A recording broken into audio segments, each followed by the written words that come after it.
Nah, ini lanjut lagi ya tentang untuk ini. Ketika dengan kuliah kan dengan berbagai jurusan kan memiliki suka duka yang berbeda, bobot berat kuliahnya, tugasnya juga berbeda dari yang teknik, yang pendidikan, yang IPA dan lainnya.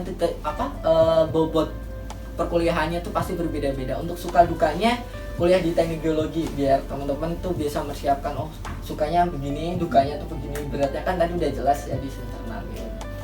Kalau di awal semester 1 sama 2 itu you will happy because kamu bertemu sama semua jurusan. Jadi kayak ketemu anak-anak yang khusus perminyakan, pertambangan, kemudian geofisika. Jadi kita bareng-bareng di sana itu kayak kita diberikan knowledge baru bahwa oh minyak tuh seperti ini, oh tambang tuh seperti ini, oh geofisika tuh seperti ini. Kemudian kayak lingkungan tuh seperti ini. Jadi kita dikasih kayak overview gitu, kayak at glance, tapi kayak sebatas aja gitu di semester 2 ketemu Nami. Nah, yang paling berat itu mulai semester 2 sampai semester 6 penting, tapi if you not have practical on it, it will be less gitu. Jadi itu yang berat banget.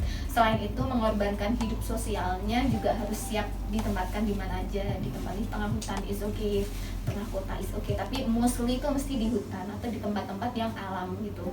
Nggak mungkin ada kan tiba-tiba di mall ada mineral, nggak mungkin juga. Mesti selalu ada di hutan. Jadi ya kalau ready sama semua itu. Jadi di semua jurusan teknik itu pasti ada yang namanya praktikum. Jadi kalau mau ambil jurusan teknik, mau nggak mau kamu harus siap begadang, prakteknya juga berat. Dan karena kebetulan jadi di materi kalau nggak ada praktikumnya tadi jelasin tuh sama aja zonk. Karena apa? Nanti kalau dijelasin duluan terus dipraktekin tuh pasti bakal lupa, nggak tahu runutannya. Lebih enak tuh langsung dapat materi langsung dipraktekkan gitu. Nah habis itu nyelesain laporan yang kadang banyak revisiannya, asistensinya, dan itu belum tentu nilainya juga bagus. Jadi harus siap mental sih, kalau dapat jelek-jelek ya nggak apa-apa. Iya, apa. Jadi ada tagline, haram menanyakan IPK pada anak teknik. Karena perjuangan luar biasa belum tentu nilainya. Oh itu ya mas, gitu ya. Pantesannya nggak pernah mau kalau ditanya IP-nya berapa. Berat deh teman ya. Jadi itu beratnya di jurusan teknik geologi gitu. Untuk ini gelarnya kan udah jelas ya, gelarnya besok karena teknik kebanyakan semuanya ST, kecuali yang ini arsitektur art sekarang. Terus untuk prospek kerja dari jurusan teknik geologi tadi kan udah agak disinggung, tak ada pertambangan, ada perminyakan gitu. Mungkin prospek kerjanya lebih spesifik gitu kan, misal di pertambangan nanti di bagian apa, di perminyakan bagian apa. Nah ini buat pelajaran teman-teman juga ya. Sometimes kalau kita menggenggam terlalu kencang, Allah tuh malah nggak ngasih gitu.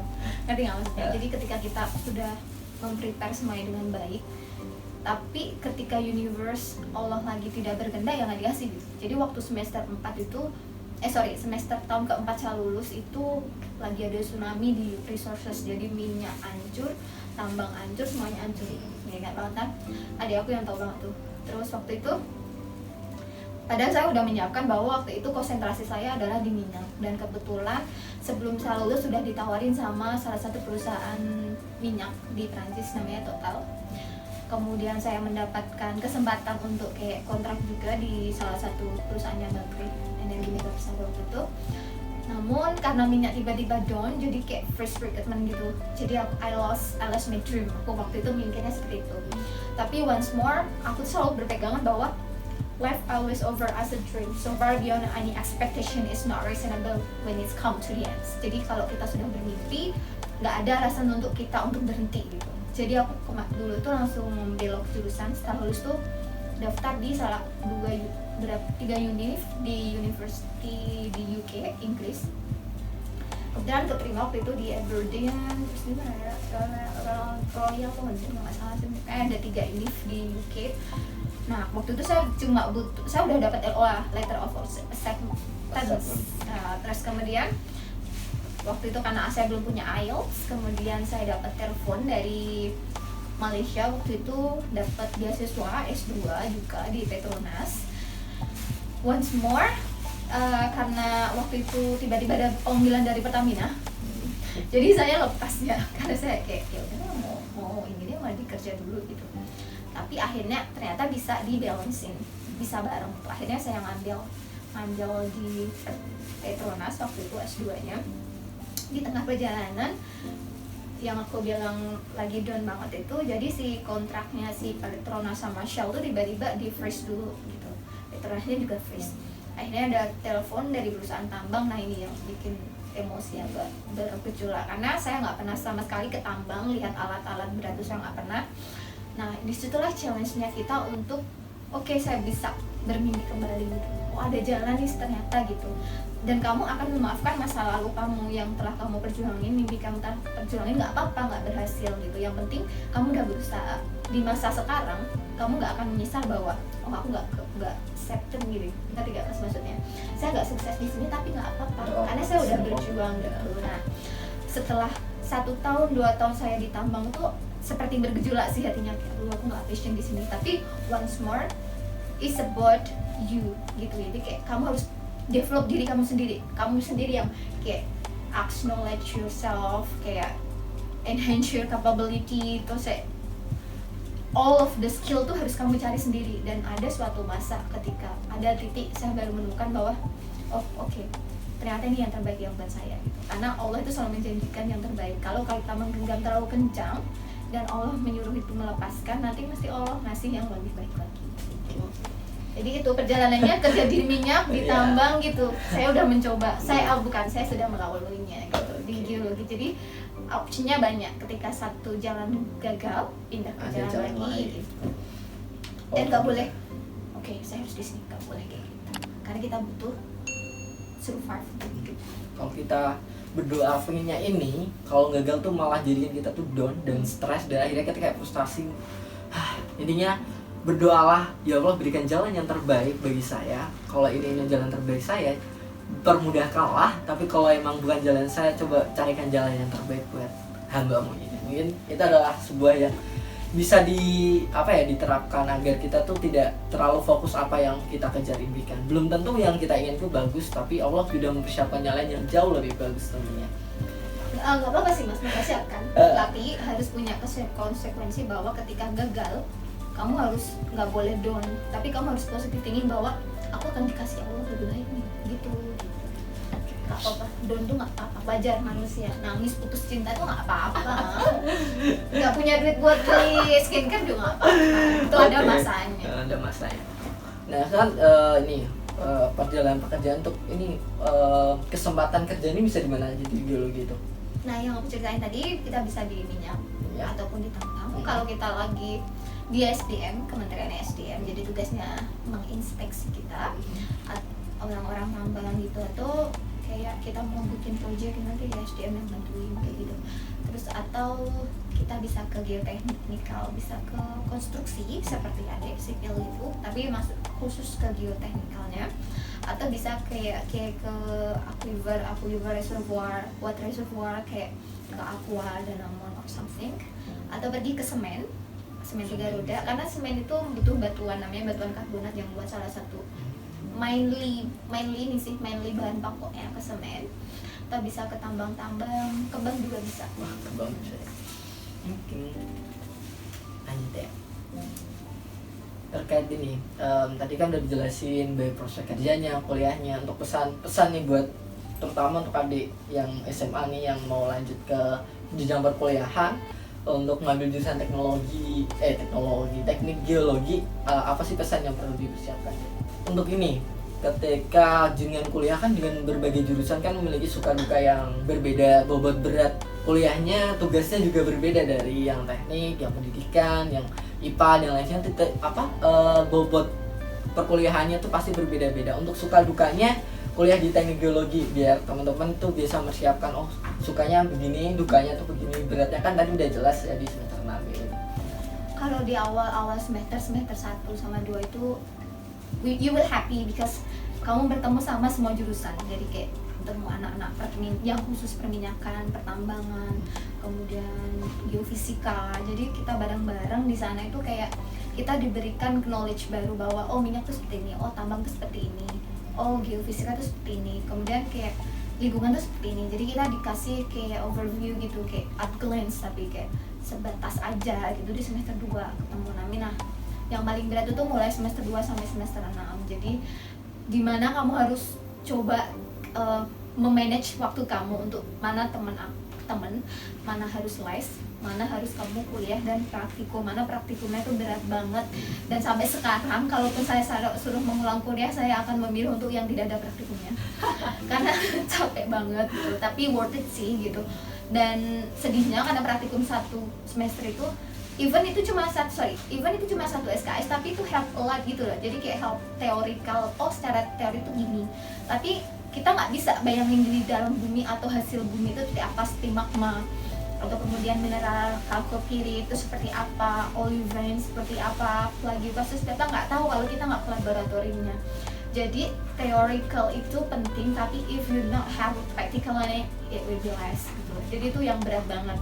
Selain itu mengorbankan hidup sosialnya juga harus siap ditempatkan di mana aja, di tempat di tengah hutan is okay, tengah kota is okay, tapi mostly itu mesti di hutan atau di tempat-tempat yang alam gitu. Nggak mungkin ada kan tiba-tiba di mall ada mineral, nggak mungkin juga. Mesti selalu ada di hutan. Jadi kalau ready sama semua itu.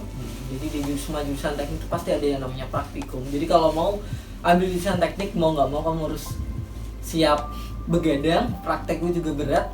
Dan karena kebetulan jadi di materi kalau nggak ada praktikumnya tadi jelasin tuh sama aja zonk. Karena apa? Nanti kalau dijelasin duluan terus dipraktekin tuh pasti bakal lupa, nggak tahu runutannya. Lebih enak tuh langsung dapat materi langsung dipraktekkan gitu. Nah habis itu nyelesain laporan yang kadang banyak revisiannya, asistensinya, dan itu belum tentu nilainya juga bagus. Jadi harus siap mental sih, kalau dapat jelek-jelek ya nggak apa-apa gitu. Iya, apa. Jadi ada tagline, haram menanyakan IPK pada anak teknik. Karena perjuangan luar biasa, belum tentu nilainya. Oh itu ya mas, gitu ya. Pantesannya nggak pernah mau kalau ditanya IP-nya berapa. Berat deh teman ya. Jadi itu beratnya di jurusan teknik geologi gitu. Untuk ini gelarnya kan udah jelas ya, gelarnya besok karena teknik kebanyakan semuanya ST, kecuali yang ini arsitektur S-Art sekarang. Terus untuk prospek kerja dari jurusan teknik geologi tadi kan udah agak disinggung, ada pertambangan, ada perminyakan gitu. Mungkin prospek kerjanya lebih spesifik gitu kan, misal di pertambangan nanti di bagian apa, di perminyakan bagian apa. Nah ini buat pelajaran teman-teman juga ya. Sometimes kalau kita menggenggam terlalu kencang, Allah tuh malah nggak ngasih. Gitu. Ngerti nggak maksudnya? Jadi ketika kita sudah memprepare semuanya dengan baik, tapi ketika universe Allah lagi tidak berkehendak ya nggak dikasih gitu. Jadi waktu semester 4 itu, semester tahun keempat saya lulus itu lagi ada tsunami di resources, jadi minyak hancur, tambang hancur, semuanya hancur. Ya nggak banget kan? Adik aku yang tahu banget tuh. Terus waktu itu padahal saya udah menyiapkan bahwa waktu itu konsentrasi saya adalah di minyak, dan kebetulan sebelum saya lulus sudah ditawarin sama salah satu perusahaan minyak di Prancis namanya Total. Kemudian saya mendapatkan kesempatan untuk kayak kontrak juga di salah satu perusahaannya Bakri Energi Mega Besar waktu itu. Namun karena minyak tiba-tiba down, jadi kayak fresh recruitment gitu. Jadi I lost my dream. Aku waktu itu mikirnya seperti itu. Tapi once more, aku tuh selalu berpegangan bahwa life always over as a dream. So far beyond any expectation is not reasonable when it's come to the end. Jadi kalau kita sudah bermimpi, nggak ada alasan untuk kita untuk berhenti gitu. Jadi aku dulu tuh langsung belok jurusan. Setelah lulus tuh daftar di salah 3 univ di university di UK, Inggris. Kemudian keterima waktu itu di Aberdeen, terus di mana ya? Royal London nggak salah sih. Ada 3 univ di UK. Nah waktu itu saya udah dapat LOA, letter of acceptance. Nah terus kemudian waktu itu karena saya belum punya IELTS, kemudian saya dapat telepon dari Malaysia, waktu itu dapat beasiswa S2 juga di Petronas. Once more, karena waktu itu tiba-tiba ada panggilan dari Pertamina, jadi saya lepas ya, karena saya kayak ya udah mau ini dia mau dikerja dulu gitu. Tapi akhirnya ternyata bisa dibalancein, bisa bareng. Akhirnya saya ngambil di Petronas waktu itu S2-nya. Di tengah perjalanan yang aku bilang lagi down banget itu, jadi si kontraknya si Petronas sama Shell tuh tiba-tiba di freeze dulu gitu. Petronasnya juga freeze. Akhirnya ada telepon dari perusahaan tambang. Nah ini yang bikin emosi agak bergejolak, karena saya nggak pernah sama sekali ke tambang, lihat alat-alat berat itu saya nggak pernah. Nah disitulah challenge-nya kita untuk oke, saya bisa bermimpi kembali gitu. Oh ada jalan nih ternyata gitu. dan kamu akan memaafkan masa lalu kamu yang telah kamu perjuangin, mimpi kamu telah perjuangin, nggak apa-apa nggak berhasil gitu. Yang penting kamu udah berusaha. Di masa sekarang kamu nggak akan menyesal bahwa oh aku nggak accepted gitu, ngerti nggak mas maksudnya? Saya nggak sukses di sini tapi nggak apa-apa karena saya udah berjuang gitu. Nah setelah 1 tahun 2 tahun saya di tambang tuh seperti bergejolak sih hatinya, kayak aduh aku nggak passion di sini. Tapi once more is about you gitu. Jadi kayak kamu harus develop diri kamu sendiri yang kayak acknowledge yourself, kayak enhance your capability, terus all of the skill tuh harus kamu cari sendiri. Dan ada suatu masa ketika ada titik saya baru menemukan bahwa oh oke, ternyata ini yang terbaik yang buat saya gitu. Karena Allah itu selalu menjanjikan yang terbaik. Kalau kita menggenggam terlalu kencang dan Allah menyuruh itu melepaskan, nanti mesti Allah ngasih yang lebih baik lagi gitu. Jadi itu perjalanannya kerja di minyak, di tambang gitu. Saya udah mencoba, saya sudah melaluinya gitu di geologi. Jadi opsinya banyak. Ketika satu jalan gagal, pindah ke jalan lagi gitu. Dan nggak boleh, oke saya harus di sini, nggak boleh kayak gitu. Karena kita butuh survive gitu. Kalau kita berdoa pengennya ini, kalau gagal tuh malah jadikan kita tuh down dan stres, dan akhirnya kita kayak frustasi. Intinya berdoalah, ya Allah berikan jalan yang terbaik bagi saya. Kalau ini jalan terbaik saya, permudahkanlah. Tapi kalau emang bukan jalan saya, coba carikan jalan yang terbaik buat hamba-Mu ini. Mungkin itu adalah sebuah yang bisa diterapkan agar kita tuh tidak terlalu fokus apa yang kita kejar impikan. Belum tentu yang kita ingin itu bagus, tapi Allah sudah mempersiapkan jalan yang jauh lebih bagus tentunya.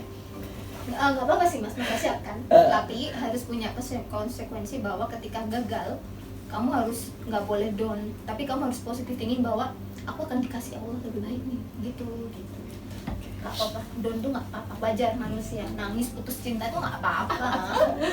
Nggak punya duit buat beli skincare juga nggak apa-apa. Itu ada masanya. Ada masanya. Nah kan perjalanan pekerjaan untuk ini kesempatan kerja ini bisa di mana aja di geologi itu? Nah yang aku ceritain tadi, kita bisa di minyak ataupun di tambang. Kalau kita lagi di SDM, Kementerian SDM, jadi tugasnya menginspeksi kita orang-orang tambang gitu, atau kayak kita mau bikin proyek nanti di SDM yang bantuin kayak gitu. Terus atau kita bisa ke geoteknikal, bisa ke konstruksi seperti adik sipil itu, tapi masuk khusus ke geoteknikalnya. Atau bisa kayak ke aquifer reservoir, water reservoir, kayak ke aqua dan or something. Atau pergi ke semen 3 roda, karena semen itu butuh batuan, namanya batuan karbonat yang buat salah satu mainly bahan pokoknya ke semen. Atau bisa ke tambang-tambang, kembang juga bisa. Kembang bisa. Lanjut ya.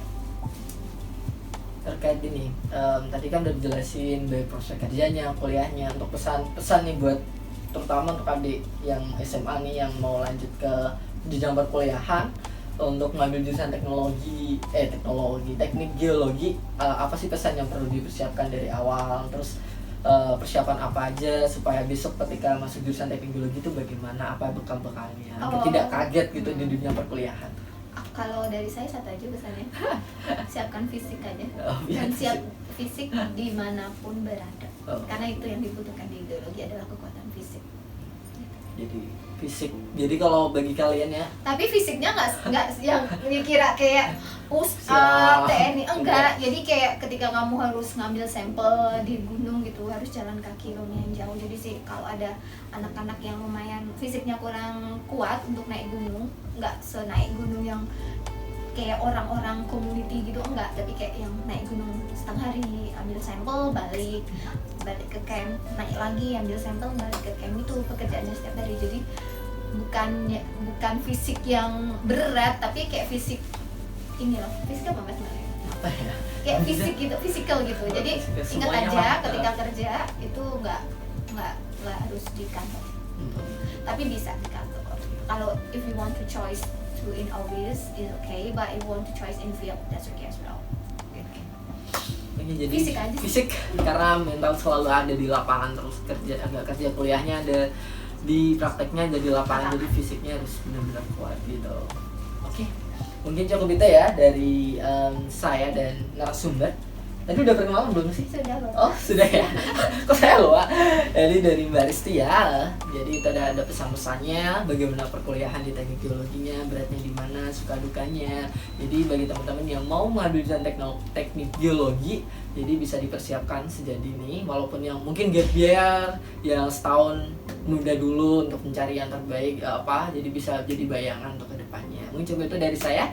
Apabila ada yang tahu lebih detail tentang jurusan teknik geologi, mungkin bisa ditambah di kolom komentar. Mau nanya-nanya juga bisa di kolom komentar, atau nanti juga nanya langsung. Nanti saya cantumin apa ini yang di bawah IG-nya di sini lah ya, di sini. Oh no, subscribe di YouTube aku ya Mas ya. Dan dia punya channel YouTube juga, nanti bisa tanya-tanya gitu.